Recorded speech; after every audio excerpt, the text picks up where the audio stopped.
I mean, it's not one or the other. I think it's a whole in itself, in the sense that, of course, you have those, I would say, typical RPG aspects where, oh, I want to upgrade this, level up this ability or whatnot. But for us, the action, it's not only the combat, it's the stealth, it's the social aspect, it's the hacking as well. So it's all those activities that you're doing into the game, and the RPG aspect comes a lot by how do you want to play this game. Like, are you're Adam Jensen? Is he a Terminator type of character? Is he more a James Bond type of character? Is he whatever? Like, is he MacGyver type?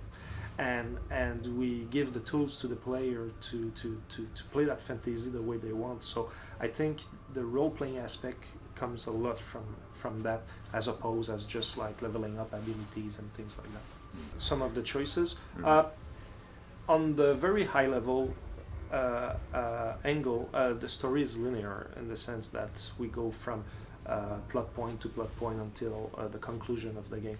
But as you progress and you meet characters and you have to do things here and there, you'll be asked to deal with certain situations, and will not necessarily always tell you how to deal with them, or the choice that will be there will affect how it's going to play out later in the game. So I would say, even if the main story is linear, how it plays out, it's going to be different for every player, because depending on what you choose, something will happen to you, and the same thing won't happen to someone else. It's going to be different, and it plays out in that sense. Like, if we were to go with a branching story, a fully branching story, I mean, you could wait for this game still another 10 years because it's very tough to pull off. Like, at some point you have to have limits, like where does it start, where does it end.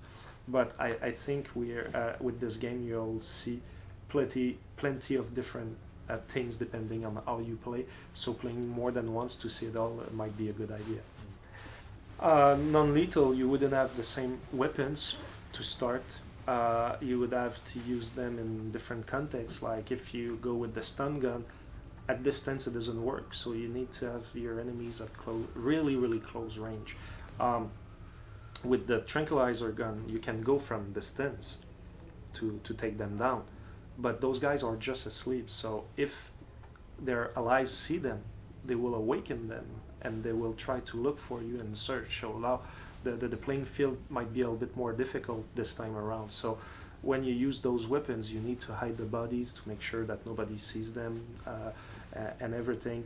And if you choose with a little approach, obviously you need to have good guns, you need to have ammo, and you need to take cover and like to be tactical in your approach. So depending on what weapon you choose at the beginning, it's going to affect how you're going to play that map to a certain extent. Of course, at some point you can find other weapons and switch strategy as you move forward.